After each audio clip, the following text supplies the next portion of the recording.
जय श्री राम। कैसे हैं आप सब लोग? आशा करते हैं कि आप सभी लोग अपने घर स्वस्थ होंगे, खुश होंगे, हैप्पी होंगे।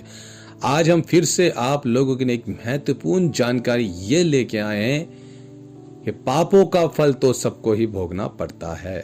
बहुत से लोगों का मेरे पास मैसेज होता है, कमेंट होता है और काफ़ी लोग मुझसे पूछते हैं कि भैया जी आप हमें ये बताइए कि हम इतनी पूजा कर रहे हैं, पाठ कर रहे हैं, भगवान का नाम जप कर रहे हैं, उसके बाद भी हमारे घर में नेगेटिव एनर्जी क्यों आ रही है? क्यों हमें दिक्कतें हो रही हैं? क्या हमारी पूजा परमात्मा तक नहीं पहुंच रही है? क्या हमारा नाम जाप परमात्मा तक नहीं पहुंच रहा है? या किस गुनाह की सजा हमें भोगनी पड़ रही है? कभी मैंने किसी का गलत तो करा नहीं है, उसके बाद भी मुझे सजा भोगनी पड़ रही है।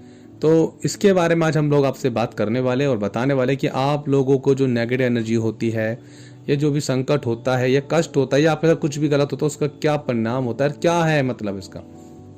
तो वीडियो थोड़ी लंबी सी हो सकती है मगर बहुत काम की हो सकती है और बहुत ज्ञान की हो सकती है। कहानी है, सच्ची कहानी है, सच्ची घटना है। उस घटना के अधिकार पे मैं आप लोगों को आज बात बताने वाला हूँ और बड़े ध्यान से सुनना। इस कहानी के माध्यम से मैं आप लोगों को बताना चाहता हूँ कि पाप का फल क्यों आप लोगों को मिलता है, ये सजा क्यों मिलती है, क्यों आप पे संकट आता है। कभी भी किसी पे ब्लेम नहीं करना चाहिए कि ये इसकी वजह से हो रहा है, उसकी वजह से हो रहा है। सब चीज़ आज मैं बात करने वाला हूँ और आप लोगों के साथ। अगर आप मेरे यूट्यूब चैनल पहली बार है तो जल्दी से चैनल को सब्सक्राइब कीजिएगा, लाइक कीजिएगा और कमेंट जरूर कीजिएगा कि इस कहानी से वो क्या सीखने को मिलता है और कैसे लगा। तो शुरू करते हैं। एक असली कहानी, एक सच्ची कहानी, एक घटना। एक ऐसे गाँव हुआ करता था। उस गांव के अंदर एक बहुत ही पैसे वाले सुनार जो ज्वेलरी का काम करते हैं, एक सुनार रहता था। उस सुनार के पास काफ़ी सोना आता था, लोगों का काम करता था, लोगों का ज्वेलरी बना के देता था। उस टाइम पे सिपाही हुआ करते थे गांव के टाइम पे। और एक सिपाही ने देखा कि भाई इसके पास आज सोने का पूरा बक्सा भर के आया है और काफ़ी सोना इसके पास आया है। तो सिपाही का कहीं ना कहीं मन जो होता है वो पैसे को देख के लालच आ जाता है और सोने को देख के लालच आ जाता है। तो वो क्या करता है, वो सही समय का इंतजार करता है। और उस टाइम पे गांव में क्या होता था, सब लोग सो जाते थे जल्दी। 7 बजे के आसपास समय था और सब लोग सो गए। 10-11 बजे वो देखता कि सब लोग गाँव में शांत हैं और सिपाही जो होता है वो पहरा लगा रहा होता है। तो उसने देखा कि सब लोग सो चुके हैं, सुनार अंदर सो रहा है, तो गेट खोलता और अंदर घुसता है। तो सुनार को वो मार देता है। हाँ जी, वो सिपाही जो होता है सुनार को मार देता है। सुनार मर जाता है और उसका बक्सा उठा के वो जा रहा होता है। तो रास्ते में सामने ही सुनार के आसपास में एक सज्जन रहता था, एक बहुत अच्छा था इंसान था वो रहता था। उसने देखा कि यार ये सिपाही तो सुनार का बक्सा लेके जा रहा है उठा के। तो उसने उसको रोका और बोला कि अब वो सिपाही जो था उसे रोका और जो सज्जन था वो उस टाइम टॉयलेट वगैरह के नहीं उठा होगा। तो उसने उसको रोका कि भाई तू ये सामान कहाँ लेके जा रहा है, ये बक्सा तो सुनार का है। तो सिपाही कहता है चुप हो जा, इसमें से आधा तू रख ले, आधा मैं रख लेता हूँ। तो उसने बोला भाई मैं नहीं लूंगा एक भी, ये तूने गलत काम करा है, उनका तू बक्सा चोरी करके क्यों लेके जा रहा है। कह रहा देख शांति रहे, फायदे में रहेगा, बाद में पछतावे के सिवा कुछ नहीं मिला। कह रहा नहीं भाई मैं तो नहीं। इसी बात में उन दोनों में काफी तू मैं होती है। और जब लगता है कि ये बंदा नहीं मान रहा है तो सिपाही ने क्या दिमाग लगाया, बक्सा नीचे रखता है और उसका हाथ पकड़ लेता है और कहता अभी आखिरी बार और बोल रहा मान जा। तो कहता मैं नहीं मानूंगा, तुमने गलत काम करा है, सुनार को मैं जानता हूँ, उसका बक्सा है ये, तो आप कैसे लेके जा रहे हो। तो कह रहे फायदे में रहेगा, देख ले, दोबारा बोला। कह रहा नहीं। इतनी देर में वो चोर चोर बोल के हल्ला मचाना शुरू कर देता है। जब वो चोर चोर करके बोलना शुरू करता है, अल्लाह मचाना शुरू करता है, और भी सिपाही आ जाते हैं और आसपास के लोग भी आ जाते हैं, उसको मारते हैं बेचारे को और बोलते हैं कि भाई देखो बक्सा चोरी करके सुनार का लेके जा रहा था, मैंने पकड़ लिया। तो पहले जाके सुनार को देखो, सुनार कैसा है। जो सुनार को जाके देखते हैं तो सुनार तो मर चुका होता है क्योंकि सिपाही पहले मार देता है। इस नाम की वजह से वो जब सुनार मर जाता है इस केस में फंस जाता है कि इसने मर्डर कर दिया। इसे पुलिस के हवाले कर देते हैं और जो भी मतलब सिपाही, जो राजा उस टाइम पर राजा महाराजा हुआ करते थे, तो सजा भी होती थी और जज भी सब होते थे उस टाइम पे। तो लेके गए भाई इसको और सजा सुनाई गई। और तो जज ने देखा कि भाई तूने तो मर्डर करा है। और 4 बंदे और बोल रहे थे कि जी हमने देखा। कुछ सिपाही के साथ मिले हुए थे कुछ लोग, जो सिपाही थे उस सिपाही से मिले तो उन्होंने सिपाही को कुछ बोला कि सिपाही जज से बोला, जज साहब मैंने नहीं मारा, इस सिपाही ने ही मारा, मैंने इसका हाथ पकड़ा, इसने मुझे लालच दिया था पैसों के लिए, मैंने मना कर दिया तो इसने मुझे फंसा दिया, मैंने नहीं मारा, मेरा विश्वास कीजिए। तो जज कहता बाबा ठीक है भाई, जो अपना जो बोलना तूने बोल लिया, उसको सजा देने जा रहा है, उसको फांसी की सजा सुना देते हैं। तब वो जो सज्जन होता है वो रोने लग जाता है, परमात्मा के आगे हाथ जोड़ता है उसी कटहरे के अंदर खड़ा होके कि देख परमात्मा, तेरे ही धरती पर तेरे न्यायाधीश के पास सामने ही मुझे झूठा इंजाम लगा के फंसाया जा रहा है और जो गुनाह मैंने नहीं किया उसकी सजा मुझे भोगनी पड़ रही है। हे परमात्मा देख तू कहाँ है। इतना बोलता तो जज समझ जाता है कि इसकी गलती तो नहीं है, इस टाइम कुछ तो गड़बड़ है। तो उसे फांसी की जब सजा सुनाई जाती है तो जज रात भर सोचता है कि यार ये ऐसा कैसा हुआ, कुछ तो गड़बड़ है, कुछ तो गड़बड़ है। अगले दिन फिर वो एक टीम को बुलाता है अपने जज और बोलता है कि भाई इसमें ना प्रॉपर तरीके से काम करा जाए क्योंकि कुछ तो गड़बड़ है, क्योंकि मैंने फांसी तो सुनाई है और फांसी तो होनी है मगर कुछ ना कुछ गड़बड़ भी है, क्योंकि उस जज ने कभी भी किसी से रिश्वत नहीं ली, जैसे मैं आपको बता दूं, और वो बहुत सच्चा था। तो उसी बात को लेके जज जो होता है अपनी टीम को तैयार करता है और एक पूरी कहानी को रचा जाता है कि किस तरीके से काम करना है। दुनिया को ये दिखाना है कि इसको फांसी हो गई है और फांसी इसको हम देंगे नहीं, और इस तरीके से इसको कहेंगे मर चुका है, और साथ में जो और हमारे बंदे जाएंगे, पता लग जाएगा शमशान तक कि क्या दिक्कत है। तो भाई अब थोड़े दिन होता है इसको फांसी की सजा सुनाई जाती है, जबकि वो मरता नहीं, उसे बोला जाता है तू एक्टिंग करी हो, बाकी मेरा काम है देखना। जज ने बोला, कह रहा ठीक है जी मैं देखूँ। तो वही गांव पहुंचते हैं और पुलिस वाले और जो भी सिपाही होते हैं उनको बोला जाता है कि भाई यहाँ पे ऐसे करके जो बंदा मरा था, जज साहब ने आपको बुलाया, सिपाही आप लोग लेके जाओ, उसका अंतिम संस्कार आप ही करो। तो सिपाही कहता है जी कोई दिक्कत नहीं जी, कर देंगे हम। तो जब कंधा दे रहे होते हैं तो उनमें से एक सिपाही बोलता है, को ये तो सब मिले थे पहले से, कि देख तुझे हमने पहले ऑफर दिया था कि ले ले थोड़ा बहुत कमा ले, क्यों तूने नहीं मानी मेरी बात, अब मर गया ना, फालतू में फंस गया ना, अब कहीं का नहीं रहा तू, ना इधर करा ना उधर करा। तो उनके बीच में एक बंदा होता है, जो जज का बंदा होता है, वो सुन लेता है कि भीड़ के अंदर कि अच्छा इसका मतलब गड़बड़ यहाँ थी।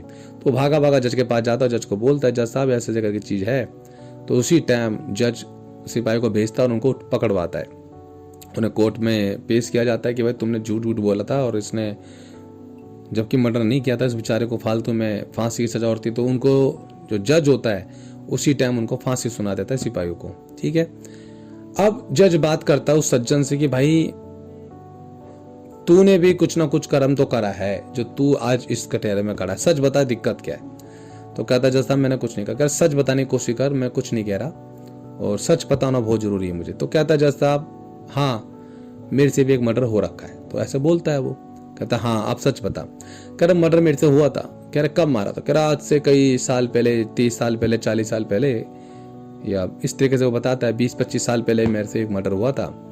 मेरी शादी होती है नई नई और मेरा जीवन बहुत अच्छा चल रहा था।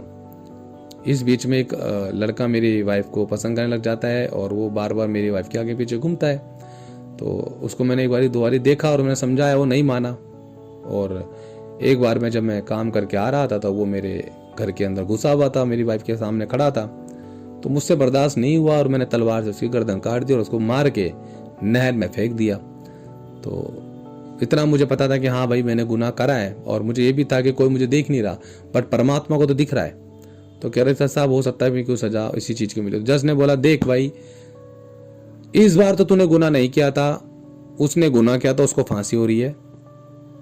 गुनाह तूने करा और तूने सोचा कि दुनिया को नहीं पता लग रहा मगर परमात्मा को पता लग रहा, तो भाई सजा तो तेरे को भी होगी, फांसी तेरे को भी होगी। कहता हाँ जज साहब मुझे पता है गलती तो मुझसे हुई थी। तो जज साहब ने उसको भी फांसी सुनाई थी और उसको फांसी होती है। तो क्या कहना का मतलब है इस वीडियो के माध्यम से मेरे को आप लोगों को, कि आप कभी ये मत सोचो कि कोई आपको नहीं देख रहा है तो आप जो मर्जी करो, जो भी गुनाह कर लो, किसी का बुरा कर दो, किसी का गलत कर दो या किसी को मार दो, तो आप सोचते हो कि आप बच जाओगे। कभी नहीं बचोगे भाई, आप कभी बच ही नहीं सकते। जो भी आप पाप कर रहे हो वो आपको भोगना ही पड़ेगा। मगर आपके पुण्य अच्छे होंगे तो आप कहीं ना कहीं इस कठिन पाप से बच सकते हो। कैसे? आपको पता है कि आपने बहुत पाप करे हैं, आपने लोगों को मारा है, लोगों को लूटा है, लोगों पे क्रिया करी, जो भी बहुत कुछ करा है, लोगों का बहुत बर्बाद करा है, जो भी रहा आपके जीवन में, और आप इस चीज़ को मानते हो कि मुझसे गलती हुई, आगे से मैं गलती नहीं करूँगा, तो आपको क्या करना चाहिए? सबसे ज़्यादा आपको परमात्मा का नाम जप करना चाहिए। आपको निरंतर जप करे, निरंतर पूजा पाठ करे, परमात्मा को याद करे। इससे आपके जो पाप हैं वो कम हो जाते हैं। अगर आपने ये पूजा पाठ नहीं करी, नाम जप नहीं करा, जो सजा आप अभी भोग रहे हो, चाहे वो प्रेत योनि में आप प्रेत को झेल रहे हो, चाहे तंत्र क्रिया झेल रहे हो, अगले जन्म में भी आपको ये झेलना पड़ेगा। अगर आप चाहते हो कि अगला जन्म आपका बहुत अच्छा हो, तो इस जन्म में जितना हो सके भगवान का नाम जप करो, पूजा पाठ करो, मंदिरों में जाओ, निरंतर जप करो, तो आपका जो अगला जन्म होगा वो बहुत सुख में होगा, बड़े सुख में होगा, काफी अच्छा होगा। वो पापों से बचोगे और ऊपर जाते समय आप पे इतने कष्ट नहीं आएंगे जितने कष्ट यातनाएं झेलनी पड़ती हैं। तो क्या होता है, परमात्मा कहता है कि जो मेरा नाम जप करता है और जो अपने गुनाहों को मान लेता है, तो उसको सजा होती है, मगर उतनी नहीं मिलती जितनी मिलनी चाहिए, क्योंकि उसने इस चीज को एग्री करा है कि मेरे से गलती हुई है ना। तो आप निरंतर जप करें, पूजा पाठ करें और परमात्मा का नाम ले, और जो भी आपसे गलतियां उसको क्षमा करके अब भूल जाए और निरंतर जप करे। तो जितनी मेरी बहनों पे, माताओं पे या भाइयों पे जो भी प्रेत बाधा होती है, नेगड़े जो कष्ट होते हैं, ये आपके खुद के कर्म होते हैं जो आपको भोगना पड़ता है, और भोगना ही पड़ेगा, चाहे वो कोई हो, चाहे आप हो, चाहे मैं क्यों ना हो। जो हम गलत काम करते हैं तो हमको भोगना पड़ता है। परमात्मा की निगाहों से कुछ नहीं छुपता कभी भी। परमात्मा सब चीज का ध्यान रखता है, एक एक रुपए का हिसाब रखता है। तो जिस तरीके से आप लोग का झेल रही है, आपके कर्म है, ये आपको झेलना पड़ेगा। इसके लिए क्या करना है? निरंतर मैंने हमेशा बताया, जाप करें, पूजा करें, शक्तिपीठ मंदिरों में जाए, लोगों का भला करे, और अच्छी जगह पे बैठे लोगों को कुछ गलत ना कहे, तो आप लोग बचोगे इन चीज़ों से। और कभी भी ये चीज़ जो होती है, जैसे किसी को मार देता है या आपको लगता है कि आपके साथ गलत हुआ है, मैं बता दूं, तो आप कभी भी किसी का बुरा मत करो। परमात्मा सबका हिसाब रखता है। आज आपके साथ बुरा हुआ ना, तो परमात्मा देख रहा है, हमें उसका बुरा नहीं करना, कभी भी हमें उसका गलत नहीं करना। भगवान है ना, वो देख रहा है आपकी चीजें, आपके एक एक आंसू का बदला वो लेता है, आपके हर एक कष्ट का बदला वो लेता है। इसलिए आपको कभी किसी का बुरा नहीं करना। नहीं, आपको कोई तंत्र क्रिया कर रहा तो आप उसके दूसरे अपोजिट वाले को भी आप तंत्र क्रिया करवा रहे हो, ये चीज गलत है। आपको कभी किसी को बुरा नहीं करना, आपको बस भगवान का नाम जप करना, जो आप पे तंत्र क्रिया उससे आपको मुक्ति मिले। भाई इतना करके आप पूजा पाठ करें, आपको देखिए तंत्र क्रिया से भी मुक्ति मिलना शुरू हो जाएगी, आपके कष्ट कटना शुरू हो जाएंगे, और जितना आपका पुण्य जुड़ेगा उतना आपका पाप घटता चले जाएगा। तो आप जितना ही ज्यादा हो सके नाम जप करें। आशा करता हूँ कि इस वीडियो के माध्यम से आप लोग को मैं समझा पाया हूँगा कि किस कर्म की सजा हमें, या किस कष्ट को हम झेल रहे हैं, जो हमारी सजा है, जो हम भोग रहे हैं, वो हमारे ही कर्म है जो हम भोगते हैं, है ना। तो उसने निरंतर पूजा पाठ करें, नाम जप करें, और पहली बार मेरे चैनल पर आए तो चैनल को सब्सक्राइब करें, लाइक कीजिए, कमेंट कीजिएगा कैसी लगी आपको कहानी, और इस कहानी के माध्यम से आपको क्या सीखने को मिलता है, ये ध्यान रखें और मुझे जरूर बताएं। तो नेक्स्ट वीडियो फिर जल्दी से हम लेके आएंगे आप लोगों के। तो सभी को जय श्री राम, जय श्री राम, बोलो बालाजी महाराज की जय।